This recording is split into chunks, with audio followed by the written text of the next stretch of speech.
Hello good morning बच्चों, welcome to online biology class. Myself Neerja Singh. बच्चों, last lecture में हमने नर जनन अंग के बारे में जानकारी प्राप्त की, उसके विभिन्न भागों के बारे में जानकारी प्राप्त की तथा उसकी बाह्य संरचना का अध्ययन किया। इस लेक्चर में हम पुंकेसर के जो भाग हैं यानी कि परागकोश तथा सूक्ष्म बीजाणुधानी, इसकी आंतरिक संरचना की जानकारी प्राप्त करेंगे। यानी अगर इसकी अनुप्रस्थ काटी जाए तो हमें आंतरिक अंदर से कौन कौन सी संरचनाएं देखने को मिलेंगी। चलिए शुरू करते हैं। तो पुंकेसर का अग्र फूला हुआ भाग परागकोश कहलाता है। यानी परागकोश क्या है? तो पुंकेसर का सबसे अग्र यानी ऊपर में टिप में मिलने वाला भाग जो कि फूला हुआ होता है उसे हम परागकोश या एंथर कहते हैं। नेक्स्ट पॉइंट देखिए। सामान्यतः लास्ट लेक्चर में भी आपको बताया था कि सामान्यतः जो जनरल कंडीशन है कि परागकोश द्विपालित होते हैं। यानी एक परागकोश में दो पालियां होती हैं। इस प्रकार से ये आपको दिख रहा है डायग्राम में भी कि यहाँ पे दो पालियां होंगी। इस प्रकार से दो लोब होते हैं, बाइलोब्ड है, ठीक है। तो इस प्रकार के जो परागकोश होते हैं जिनमें दो पालियां होती हैं उन्हें द्विकोष्ठीय डाइथिकस एंथर कहते हैं। कहने का मतलब इन्हें द्विकोष्ठी क्यों कहा गया? तो ये इसलिए क्योंकि इनकी एक पाली में इस प्रकार से दो कोष्ठ पाए जाते हैं, ठीक है। यानी एक पाली में दो कोष्ठ मिलेंगे। तो अगर हम दो पालियों की बात करें तो यहाँ पे हो जाएंगे आपके चार कोष्ठ, ठीक है। ये और ये नीचे के दो।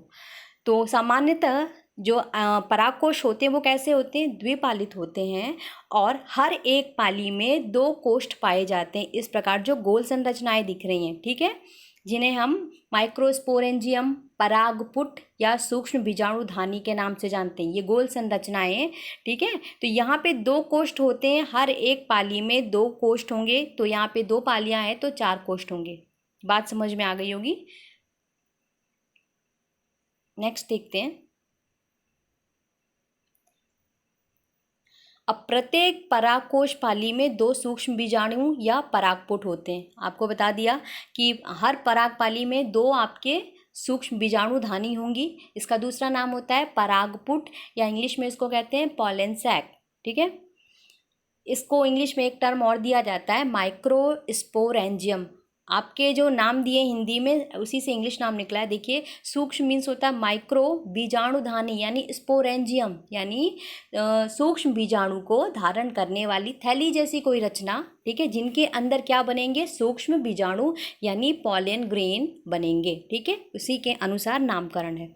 अर्थात एक परागकोश में चार सूक्ष्म बीजाणुधानियां होंगी। एक परागकोश की बात हो रही है, उसमें चार होंगी। अगर एक पाली की बात की जाएगी तो एक पाली में दो हैं तो दो पाली में चार बनेंगी सूक्ष्म बीजाणुधानियां। और अगर एक परागकोश के बारे में बात हो रही है तो एक में टोटल कितनी होंगी आपकी? चार, ठीक है। तो इस कंडीशन में जब एक परागकोश में चार सूक्ष्म बीजाणुधानियां पाई जाती हैं तब हम इसे कहते हैं कोष्ठकीय परागकोश, टेट्रास्पोरेंजिएट एंथर, ठीक है। चतुष यानी चार के लिए शब्द इस्तेमाल होता है। टेट्रा, स्पोरेंजिया जो है वो बीजाणुधानी के लिए शब्द है। तो यहाँ क्या होगा? उस कंडीशन में जब किसी परागकोश में चार सूक्ष्म बीजाणुधानी उपस्थित होंगी तब उसके लिए हम शब्द इस्तेमाल करते हैं चतुष्कोष्ठकीय यानी टेट्रास्पोरेंजिएट एंथर या परागकोश, ठीक है। अब यहाँ पे दो स्पेशल कंडीशन है जहाँ पे इस तरह की व्यवस्था नहीं मिलती है। यानी सामान्य परिस्थितियों में चार होते हैं एक परागकोश में सूक्ष्म बीजाणुधानियाँ, लेकिन ऐसे आपके लिखे जाते हैं कुछ ऐसे अपवाद स्वरूप पौधे हैं जिनमें ये कंडीशन नहीं मिलती है। इससे अलग कंडीशन देखने को मिलती है। यहाँ जो दो आपके एग्जाम्पल यहाँ पे दे रखे हैं ये बहुत ही इंपॉर्टेंट है, आपके कॉम्पिटिटिव एग्जाम्स में ये पूछे जाते हैं, ठीक है। तो पहला देख लीजिए, आर्सियोथोबियम नामक जो पौधा है इसके परागकोश में एक ही सूक्ष्म बीजाणुधानी मिलती है। यानी इनके परागकोश में एक ही सूक्ष्म बीजाणुधानी पाई जाएगी, ठीक है। तो इस प्रकार का जो इसके एक परागकोश में एक प्रकार की सूक्ष्म बीजाणुधानी पाई जाएगी। तो ऐसे जो परागकोश होते हैं उन्हें हम मोनोस्पोरेंजिएट कहते हैं। मोनो मीन्स होता है एक, स्पोरेंजियम का मतलब होता है बीजाणुधानी, तो एक ही बीजाणुधानी है तो इसे हम कहेंगे मोनोस्पोरेंजिएट एंथर। ठीक है, दूसरा देख लेते हैं मालवेसी कुल। लास्ट लेक्चर में भी डिस्कस किया था कि मालवेसी कुल के पौधे जैसे कि गुड़हल हो गए, कपास हो गए, आपकी भिंडी हो गए, इनके परागकोश में एक पाली पाई जाती है। वहाँ पे सामान्य स्थितियों में ध्यान रखिएगा 2 पालियाँ होती हैं। यहाँ पे मालवेसी कुल के पौधे में सिर्फ एक ही पाली पाई जाती है। तो एक पाली में कितनी आपके सूक्ष्म बीजाणुधानी होंगे? 2।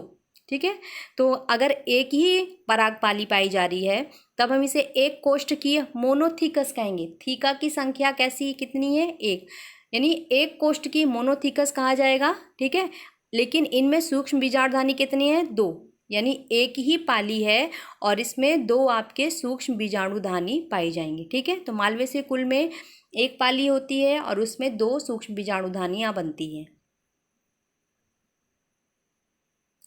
नेक्स्ट देखिए, अब हम देखते हैं लघु बीजाणुधानी को। ठीक है, यानी परागकोश के अंदर बढ़ रहे हैं। तो लघु बीजाणुधानी कैसी है? एक गोल संरचना है, आपने डायग्राम में देखी होगी, थैले जैसी संरचना है जिसके अंदर किसका निर्माण होता है? लघु बीजाणु का, यानी परागकण का, या हम पॉलन ग्रेन कहते हैं, या हम इसको हिंदी में पराग भी कहते हैं। ठीक है, तो लघु बीजाणुधानी के अंदर क्या क्या कौन सी रचना बनती है? परागकण या पराग लघु बीजाणु। ठीक है, तो प्रक्रिया का नाम है लघु बीजाणु जनन। तो लघु बीजाणु जनन की प्रक्रिया के तहत सूक्ष्म बीजाणुओं का निर्माण होता है। कहाँ पे? सूक्ष्म बीजाणुधानी या लघु बीजाणुधानी। लघु बीजाणुधानी या सूक्ष्म बीजाणुधानी दोनों का मतलब एक ही है। ठीक है,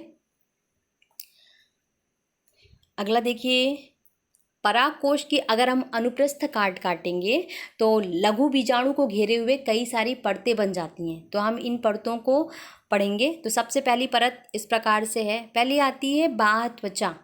ठीक है, नीचे डायग्राम में आपका ये है। सबसे पहले देखा जाए, अगर हम बाहर से अंदर की ओर बढ़ेंगे तो हमें सबसे बाहरी परत जो मिलेगी, ये जो दिख रही सबसे बाहर में, उसे हम कहते हैं बाह्य त्वचा, एपिडर्मिस। ठीक है, यानी किसी भी सूक्ष्म बीजाणुधानी को देखेंगे तो सबसे बाहर, या कह सकते हैं परागकोश की सबसे बाहरी जो परत होगी उसे हम एपिडर्मिस या बाह्य त्वचा कहेंगे। ठीक है, ये एक कोशिकीय मोटा स्तर है, यानी सिंगल लेयर थिकनेस है, यानी एक कोशिका मोटा स्तर बना हुआ है ये। ठीक है, इनकी कोशिकाएं एक मैच्योर कह सकते हैं परिपक्व जब परागकोश हो जाता है तो कुछ चपटी हो जाती हैं। तो यह जो आपकी बाह्य त्वचा है, ये सबसे बाहरी परत है जो लघु बीजाणुधनन की सुरक्षा का कार्य करता है। तो इनका कार्य क्या है? एक तो ये ज़्यादातर जो इनकी परतें हैं वो सभी क्या करती हैं? इनको ये सुरक्षा का कार्य करती हैं। तो बाह्य त्वचा का क्या कार्य हो गया? यह लघु बीजाणुधानी की सुरक्षा का कार्य करती हैं। नेक्स्ट देखिए, अंतःस्थीसियम या एंडोथीसियम कहते हैं। कहीं कहीं कुछ किताबों में अंतःस्तर भी लिखा होगा इसके लिए शब्द। ठीक है, तो यह बाह्य त्वचा के ठीक नीचे की ओर मिलेगा, यानी अंदर की ओर मिलने वाली परत है। इसका कार्य क्या होता है? ये भी लघु बीजाणुधानी को सुरक्षा देगी तथा परागकोश के स्फुटन का कार्य करती है। यानी जब एक परागकोश मैच्योर हो जाता है, परिपक्व हो जाता है, तब क्या ये फट जाता है और पराग कणों को रिलीज कर देता है, यानी हवा में छोड़ देता है। तो स्फुट परागकोश के या मान सकते हैं कि फटने के समय क्या करते हैं? अंतःस्थीसियम जो है यह महत्वपूर्ण भूमिका अदा करती है। अब इसकी कुछ खास बात भी है कि इनकी जो कोशिकाएं होती हैं, यानी अंतस्तर की जो कोशिकाएं होती हैं, प्रायः ये मोटी भित्ति की होती हैं और इनके किनारों पर कुछ मात्रा में सेल्यूलोज और थोड़ी सी मात्रा में पैक्टिन नामक पदार्थ का जमाव हो जाता है। ठीक है, तो इन पदार्थों की जमाव के कारण इनकी भित्तियाँ थोड़ी मोटी हो जाती हैं और यह परागकणों के स्फुटन में काफ़ी मदद करती हैं। ये डायग्राम आप देख लीजिए तो आप अच्छे से रिलेट कर पाएंगे। सबसे बाहर आपको बता दी, परागकोश के सबसे बाहर में ये गोलाई में आपको सूक्ष्म बीजाणुधानियाँ दिखाई देती हैं, ठीक है। इन्हीं के चारों ओर ये परतें पाई जा रही हैं, ठीक है। तो सबसे बाहर की ओर आपकी एपिडर्मिस होगी, बाह्य त्वचा बता दी। इसके बाद दूसरी स्तर है उसे हम अंतःस्थीसियम कह रहे हैं, और इसके अंतःस्थीसियम के नीचे 1 से लेकर 3 परती या 4 परती मोटी जो स्तर है वो मिडिल लेयर या हम इसको मध्य स्तर कहते हैं, और सबसे अंदर की जो परत होती है उसे टेपटम के नाम से जाना जाता है, ठीक है। और इसी टेपटम के सबसे अंदर क्या होगा, बीजाणुजनक ऊतक होगा, यानी सूक्ष्म बीजाणु को जन्म देने वाला ऊतक। यहीं पराग कणों के कह सकते हैं को घेरे हुए जो सबसे आंतरिक स्तर होती है, सबसे अंदर की परत होती है, उसे टेपटम के नाम से जाना जाता है। टेपटम की जो परत है ये बहुत इंपॉर्टेंट है, ठीक है। तो ये जो टेपटम है इसे याद रखिएगा, ये सबसे आंतरिक परत है, ठीक है। आगे बढ़ते हैं मध्य परत की ओर, मिडिल लेयर। जैसा कि आपको बता दिया कि मध्य परत या मिडिल लेयर जो है ये अंतःस्थीसियम के ठीक नीचे मिलेगी, 1 से 3 कोशिका की मोटी परत है, ठीक है। तो इसका भी काम क्या होता है, ये भी सुरक्षा देती हैं, ठीक है। बाकी की जो 3 परतें हैं आपकी शुरुआत की, वो क्या करती हैं, सुरक्षा देने का कार्य करती हैं। मुख्य काम जो है उनका यही है, ठीक है। सबसे अंतिम टेपटम बोला जाता है, ये सबसे चौथी वाली परत है, आंतरिक परत है, अंदर की ओर है। इसका काम क्या है, कार्य से पहले जान लेते हैं इसकी कुछ खास बात। ये खास है। तो टेपटम की जो कोशिकाएं होती हैं उनमें जो जीव द्रव्य होता है वो कैसा होता है, गाढ़ा होता है। ये कोशिकाएं आकार में बड़ी और लंबी हो जाती हैं, और इनमें बहुकेंद्र की अवस्था देखने को मिलती है, यानी कई सारे केंद्रक पाए जाते हैं। इन सामान्यतः किसी कोशिका में एक केंद्रक होता है, लेकिन इसमें कई सारे केंद्रक मिल सकते हैं, ठीक है। और बहुगुणित अवस्था पाई जाती है, ठीक है। तो ये इस प्रकार की कोशिकाएं होती हैं। नेक्स्ट इनका कार्य क्या होता है, कार्य खास है। ये बीजाणुजनक ऊतक कौन से होंगे, जो सूक्ष्म बीजाणुओं का निर्माण करेंगे, यानी वह ऊतक जो आगे चल करके सूक्ष्म बीजाणु यानी पराग कणों का निर्माण करेंगे। तो ये उन ऊतकों को पोषण देने का कार्य करती हैं, ठीक है। एक खास कार्य इनका एक और है कि इनके द्वारा वसा युक्त कुछ यूबिस कण होते हैं, ये इनका स्त्राव किया जाता है, ठीक है। इन कणों में क्या होता है, स्पोरोपोलिन नामक प्रतिरोधी पदार्थ होता है, ठीक है। और इनके द्वारा IAA indole acetic acid hormone का भी स्त्राव होता है। ये IAA जो लिखा है, इंडोल एसिटिक एसिड, ये पौधों में पाया जाने वाला हार्मोन है, ठीक है। अब ये स्पोरोपोलिन जो है, जब भी एक परिपक्व पॉलिन ग्रेन की संरचना हम आगे पढ़ेंगे तो हम जानेंगे कि इसकी जो बाह्य भित्ति होती है उस पर इस प्रकार का स्पोरोपोलिन नामक प्रतिरोधी पदार्थ का जमाव होता है, जिसकी वजह से ये काफ़ी प्रतिरोधी होती है। काफ़ी हाई टेम्परेचर में भी ये एग्जिस्ट कर सकती है, रह सकती है, ठीक है। तो ये काफ़ी प्रतिरोधी पदार्थ होता है जो किसी भी परागकण को बहुत ज़्यादा तापमान से और एसिड से बचाता है। नेक्स्ट देख लेते हैं, ये डायग्राम है,